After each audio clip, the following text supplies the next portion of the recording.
戦国時代、そこにはあまたの武将がいた。武田信玄、織田信長、豊臣秀吉、徳川家康、彼らは戦の天才だった。だがその荒波をただ戦いの力だけでなく異なるスタイルで生き抜いた男がいる。その男の名は伊達政宗。彼はただの戦国武将ではなかった。強いだけの男なら他にもいた。だが彼には圧倒的な美意識があった。粋を知り見せ方を極め、モテる男の本質を戦国時代において体現した男だったのだ。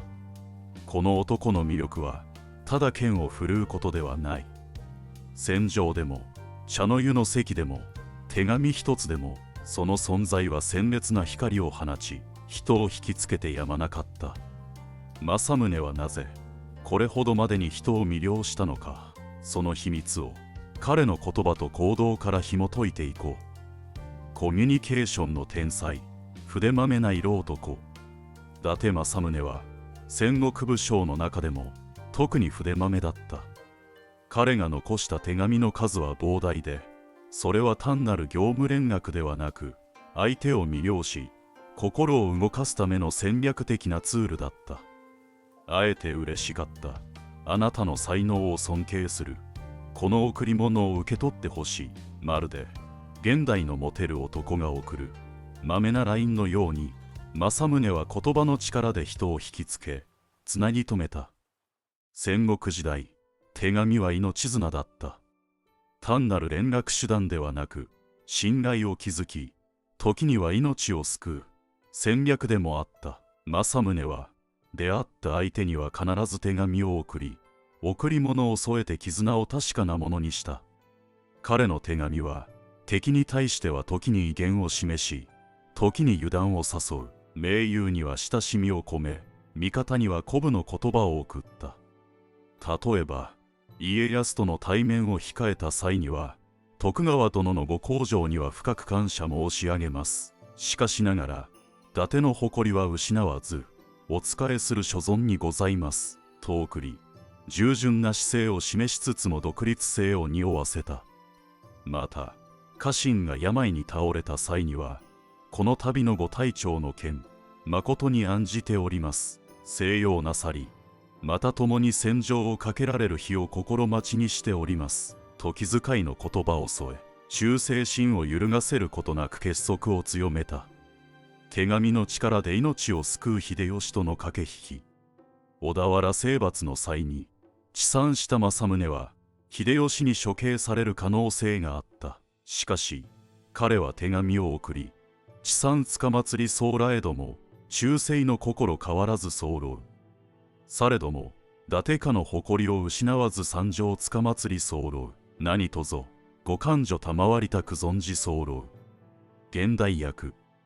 遅れてしまいましたが、忠誠の心に変わりはございません。しかしながら伊達家の誇りを捨てずに参上いたしました。何とぞお許しくださいますようお願い申し上げますと記し、ただ謝罪するのではなく、戦国の男の矜持を前面に押し出した。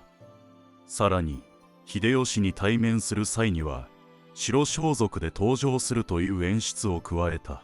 白装束は通常死を覚悟した者がまとうものだが、政宗はあえてこれを着て潔白であると強調したのだ。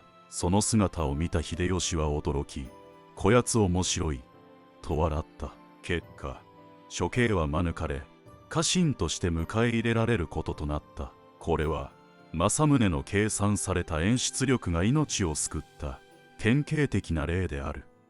徳川家康への粘り強い交渉術書状の駆け引き。関ヶ原の戦い後、政宗は徳川家康との関係を強化するため幾度となく手紙を送った。彼の書状はただの忠誠の誓いではなく、戦国武将としてのプライドと政治的計算が緻密に織り込まれていた。例えば家康へ宛てた手紙の一節には、伊達家は代々天下の行く末を見守り正義を重んじてまいりました。徳川殿の大義に従い末永くお仕えする所存ですこれは単なる忠誠の誓いではなく、伊達家は独自の誇りを持つが徳川の正義に従うという微妙な立場を示していた。また政宗は家康にたびたび贈り物を送り、手紙とともに関係を強固にした。伊達の酒を献上いたします。これが家康殿の疲れを癒し、戦の英気を養うものであれば幸いです。このように手紙と贈り物を組み合わせることで粋な外交を展開していた。危機回避のための演出力。秀吉に殺されかけた際、政宗は白装束を身にまとい、わざと奇抜な登場を演出した。死を覚悟した者が着る衣装をあえて利用することで秀吉の興味を引き、冷静な判断を促したのだ。さらに謀反の証拠となる手紙をあえて細工し、敵の手に渡ることを計算していた。例えば政宗は普段の書状には顔を記していたが、細工したものにはそれを省くことで本物ではないと主張できるようにした。この高度な心理戦が功を奏し、政宗は処刑を免れた。徳川家康との最終決戦を回避。豊臣家滅亡後、家康は政宗を討とうと計画していた。しかし政宗は家康の側近から事前に情報を得ていた。一度は軍を準備するも、義理の娘の母からの手紙を受けて直接家康に会いに行く決断をする。この手紙には戦を回避し、直接話すことで誤解を解くべきだという示唆が込められていた。政宗は家康に直接会い、巧みな言葉と態度で誠意を示し、結果として家康は政宗を許した。現代人が学ぶべきこと。政宗の生き方から普段の行いが大事。敵を作らない情報収集と分析的要力が生き残るために重要であることがわかる。歴史の中にこそ現代を生き抜くヒントがある。戦国最強の色男は戦場以外でも勝ち続ける男だったのだ。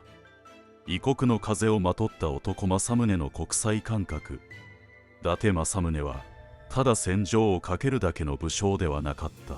彼は日本が世界とつながる時代を見据え、独自の外交戦略を描いていた。その最たる例が長谷倉常長を遣欧使節として派遣した壮大な計画である。慶長18年、政宗は家臣長谷倉常長をローマへと送り出した。目的はスペインとの通商条約を結ぶこと、そしてキリスト教布教の自由を確保することだった。この頃豊臣政権が崩壊し、徳川の時代へと移行しつつあった。そんな中で政宗は独自の国際路線を進もうとしたのだ。彼がこの決断を下した背景には、当時の国際情勢が大きく関係していた。スペインやポルトガルの船が日本に来航し、南蛮貿易が活発になっていた時代。特にスペインはフィリピンを拠点とし、日本との関係を築こうとしていた。政宗はこれを好機と捉え、日本が世界とつながる窓口になるべきだと考えた。長谷倉常長は仙台を出発し、メキシコを経由してスペイン、そしてローマへと向かった。彼がローマ教皇パウロ5世と謁見したことは日本史上でも画期的な出来事だった。しかし幕府の鎖国政策が進んだことで、この外交計画は実現することなく終わってしまう。それでも政宗の先見の明は明らかだった。西洋の文化、技術、軍事戦略を積極的に取り入れたのも単なる興味ではなく、日本の未来を見据えた戦略だった。彼の居城仙台城には西洋式の装飾が施され、南蛮風の調度品が並べられた。彼が着用した金箔を施した南蛮甲冑はその象徴ともいえる。また長谷倉常長が持ち帰った西洋の品々は政宗の文化政策にも影響を与えた。彼は単なる武将ではなく、文化の発展にも尽力したのだ。例えば西洋のガラス工芸品や金細工を好んで収集し、仙台藩の職人に技術を学ばせたという記録が残っている。彼はまた火縄銃を独自に改良し、西洋の築城術を参考に防御の強い城作りを進めた。さらには西洋の革靴を履き、宴の席ではワインを楽しんでいたという記録も残っている。戦国の世にあってここまで国際感覚に優れた武将は他にいなかった。伊達政宗は時代の先を読んでいた。彼が見ていたのは戦国の終焉ではなく、その先にある日本と世界が交わる未来だったのだ。現代に生きる政宗の教え時代を超える知恵。伊達政宗の生き方は単なる武将の戦いの記録ではない。彼の行動、決断、そして生き様には現代を生きる私たちが学ぶべき知恵が詰まっている。1、逆境でこそ生きに生きる。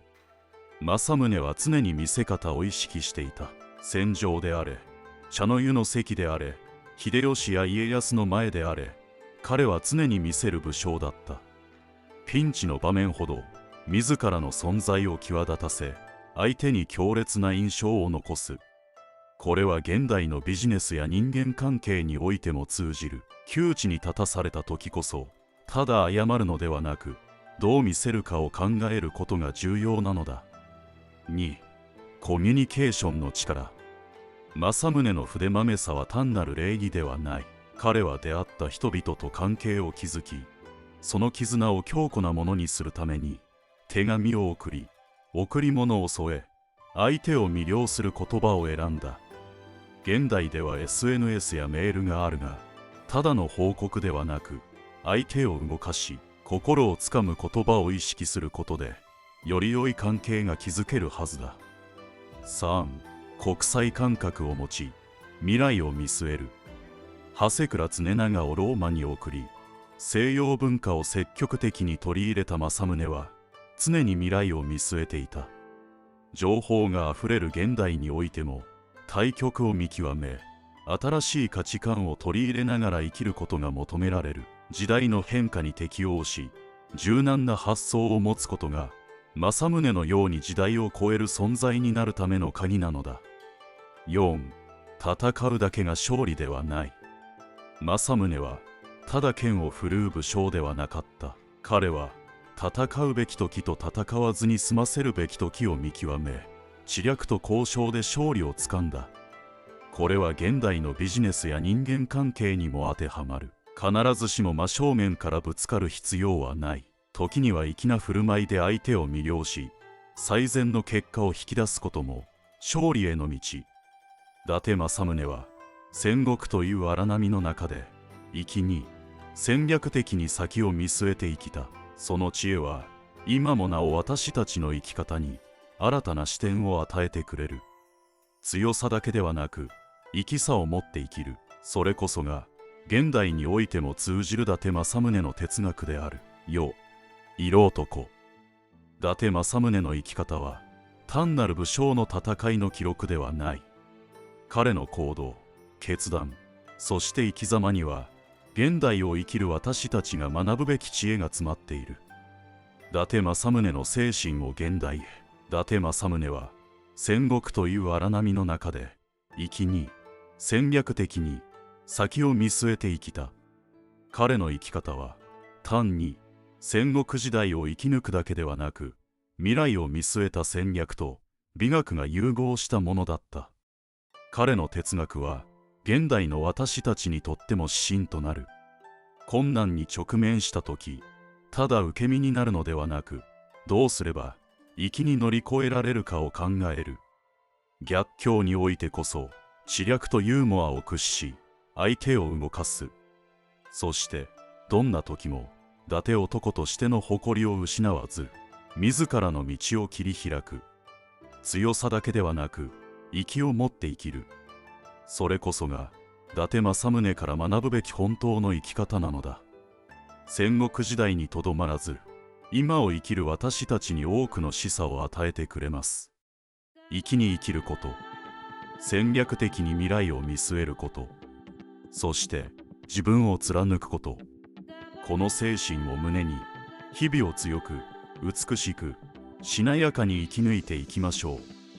最後までお付き合いいただき、ありがとうございました。